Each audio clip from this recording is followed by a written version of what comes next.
Hello viewers, welcome to my YouTube channel. I am Krishnapriya taking English for classes 10 and 12. Today, let's deal with one of the shortest poems that we have for class 10 syllabus, written by Robert Frost, and that is Dust of Snow. So without waiting much, let's proceed into the poem. This is the poem Dust of Snow, written by Robert Frost, and we have his detail given below. We do not have any questions for the CBSE interconnected with the poet, so let's not waste much time with that. And one thing we should understand about what actually is this poem about. When we see these words dust and snow, can we take them together? But why is it that the poet had done so? Do you get such doubts? You might have. And let's clarify all these doubts now and understand what does Robert Frost want us to understand from his little poem, The Dust of Snow. The poem Dust of Snow by Robert Frost is a simple and short poem, yet with a deeper and larger meaning. So what do we understand with this? There are so many things that we human beings do in our day-to-day life, isn't it? We do many small things, we do many great things, we do many foolish things. We are human beings. But the things which are counted the maximum are the small things. It is because small things make a lot of difference in a person's life. In case you recollect your childhood days, you recollect those days when you were very small. What do you remember? You remember small things which made you happy. On that day, my friend did this, my friend did it. It's like that. So here he wants to make us understand that it is the small things which are very important, and here this short poem, it has a deep and large meaning. So the poet explains how an act as petty as experiencing snow on one's body can brighten up one's day. Many things happen in life, isn't it? Sometimes it might be you're going out and suddenly it starts raining and you say, wow, it was wonderful. Or you might say, this is bad. I got wet in the rain. There is a change in the way you think about it. And here, the poet is talking about how a petty thing, a small thing of how the snow fell on him and how his day had become bright. And the message of the poet is put into his own words in the following way. Always a larger significance. A little thing touches a larger thing. So it's again to the same thing. Small things make a lot of difference in one's life. So looking at the snow falling there in the background, I'm sure you all feel like going there and experiencing it, isn't it? When you plan and go, it's different. But when you get it suddenly, it's totally different and it's really amazing, isn't it? So let us see what the poet depicts with this little poem, Dust of Snow.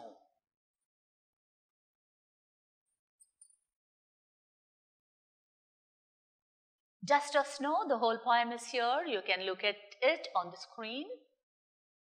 The way a crow shook down on me, the dust of snow from a hemlock tree has given my heart a change of mood and saved some part of a day I had rued. Very small, very simple, but a lot is there for us to understand, isn't it? Let's go. So we have the first lines here. The way a crow shook down on me the dust of snow from a hemlock tree. So what is the meaning of the word shook?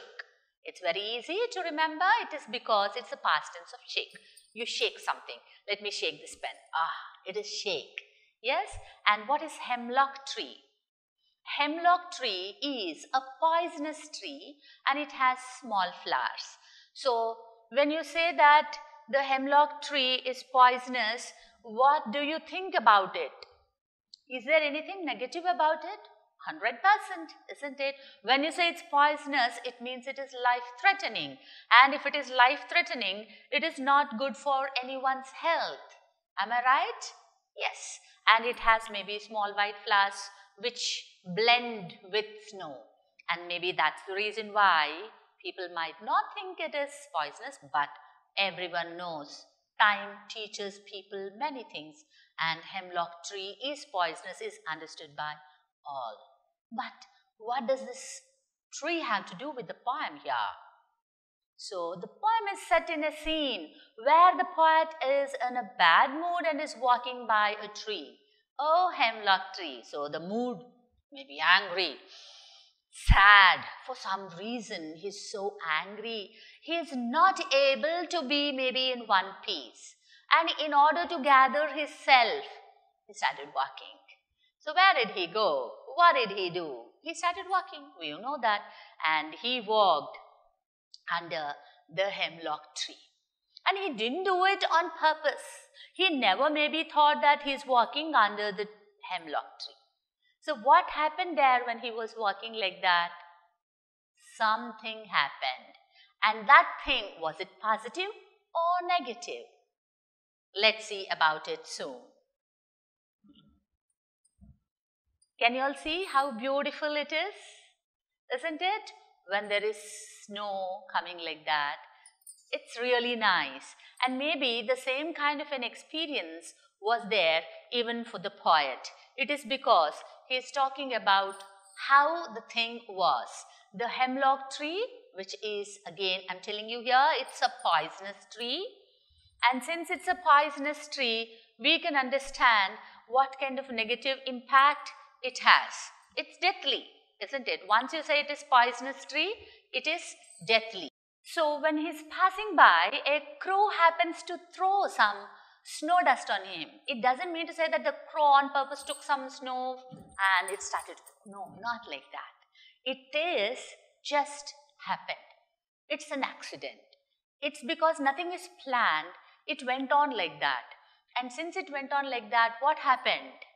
Whether it falls on his head or shoulders is unknown, as there is no specific mention of it in the poem. So now we understand that this dust of snow which fell on this poet had some kind of an impact, isn't it? The poisonous tree is here, that is the hemlock tree. It is so poisonous, yes. And as this poet was walking, what happened? There was something different. The crow. The crow which was there in that place, it had made the dust of snow fall on him. So, where did it fall? Do we know for sure where it fell? We do not know.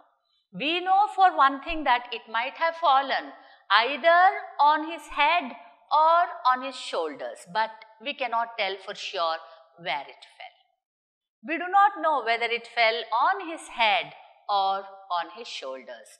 Whatever it did, it made a positive impact on the poet. So let me now read the first stanza, which is 4 lines without any punctuations. Let's see. And we'll get to know about this figure of speech or the literary device very soon. The way a crow shook down on me the dust of snow from a hemlock tree. Maybe it's told too much for y'all, but it's easy to understand when you listen to something a little more number of times. So now we have a doubt. Whoever is the reader, there is a doubt. And what is the doubt? Let us see what kind of doubt we have. The doubt is, where did this bird get that snow, or how did that snow come and fall on this poet? There is one doubt, because where?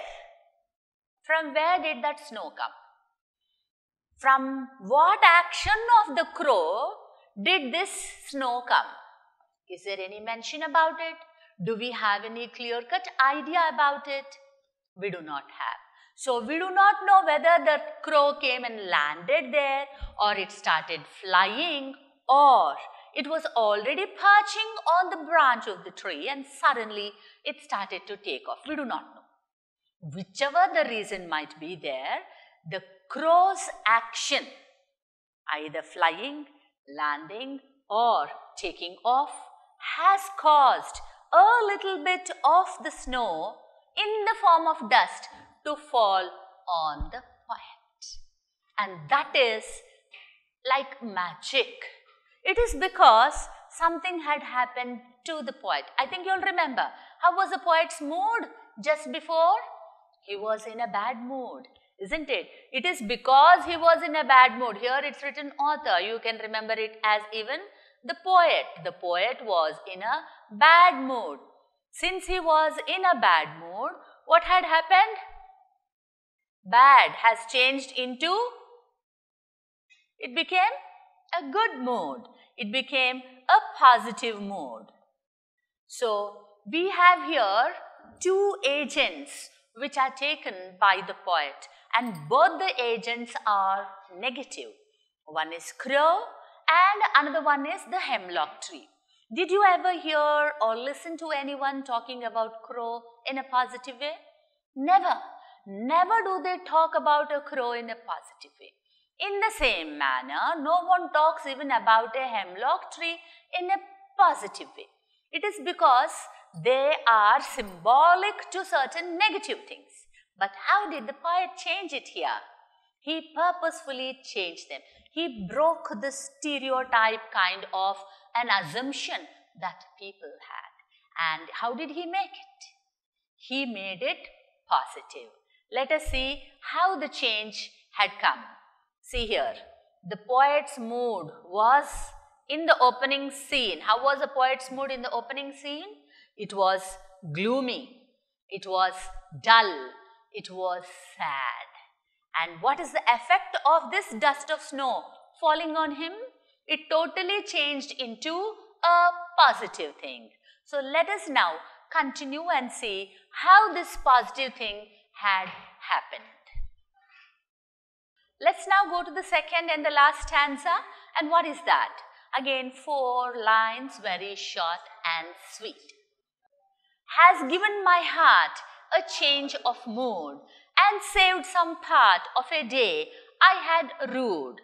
Before we proceed to the explanation, let us see what the meanings are for a few words. The first thing that we have is rude. The V1 form, that is base form, is ru. That is to feel regret. And when it is rude, it is held in regret. How is it that the person is held in regret? The reason for that is, maybe the poet has done something wrong. Maybe he was not able to understand why that kind of a negativity had come into himself. He is not in one piece. He is not able to do his work in a proper manner.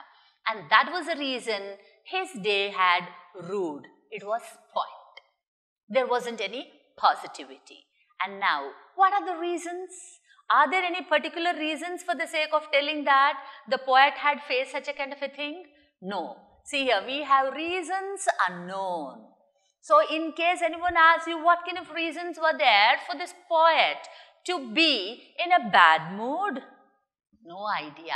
We have no reasons mentioned in the poem about why the poet was in such a kind of a mood. But there is positivity. How did the positivity come?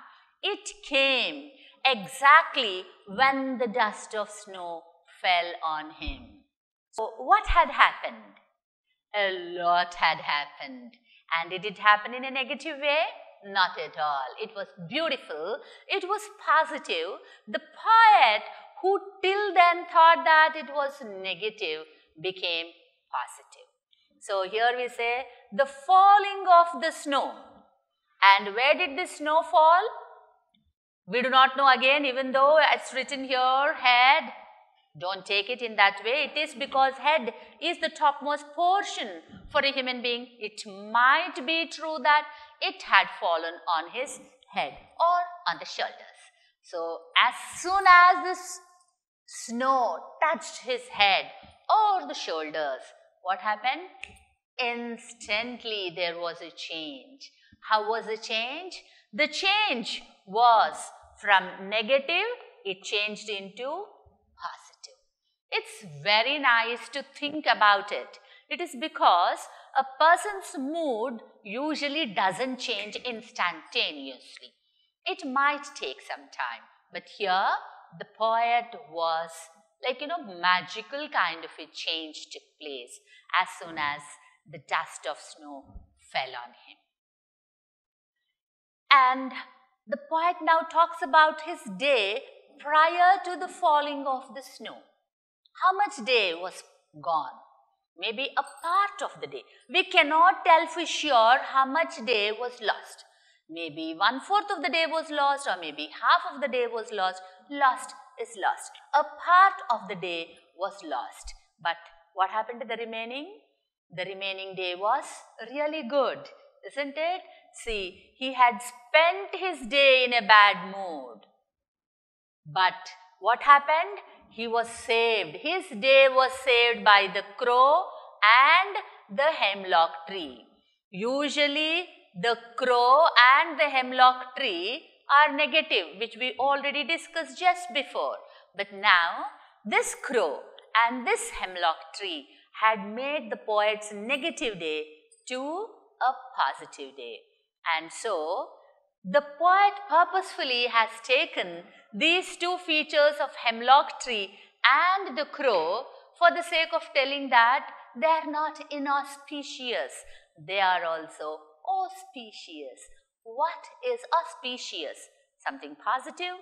That is a good time to do something good. When you say inauspicious, they say it's a bad time to do something good. So, do you mean to say that looking at a crow or passing by the hemlock tree is something inauspicious?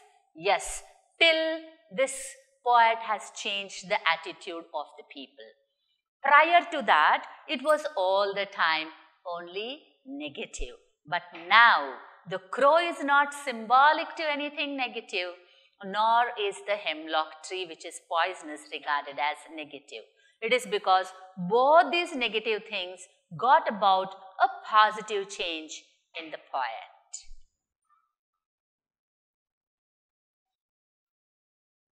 Now, since the poem is completed, let us go to the next thing, that is the literary devices. Did you all see what kind of rhyme scheme is there? We have 2 stanzas, 4 lines each, and in each stanza we have AB, AB and CD, CD kind of a rhyme scheme. And the next thing is alliteration. Alliteration is the occurrence of the same letter, that is the consonant sound letter, in the beginning of a word, and that too in closely connected words in a line. And what are the best examples that we have in the poem here? There are 2 things. One is her sound repeated in has and heart, and sir sound repeated in saved and some. So, in case we go for this, the her sound and sir sound, you should understand that in this given line, just with a gap of 2 words, we got this repetition. And here there isn't any gap at all. They have come one beside the other consecutively. Whenever we have in this manner the repetition of the consonant sound in the beginning of the word in any given line, quite close. We shouldn't have, for example, this has and had, maybe after 7, 8 words, then it cannot be taken. Maybe just a little bit closer, it is accepted. So, these are the 2 literary devices we have discussed so far. Let us see what the other literary devices are. The next thing that we have is inversion.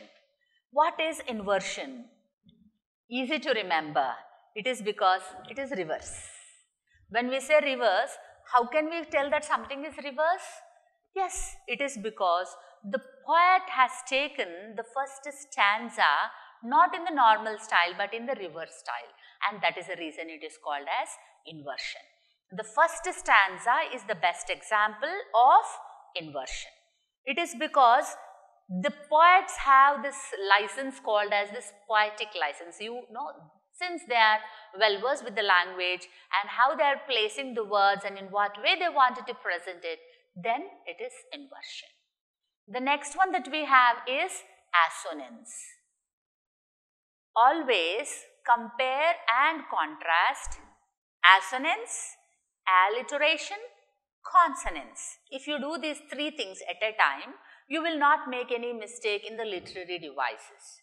The reason for that is, for alliteration, it is the consonant sound in the beginning of the word in any given line.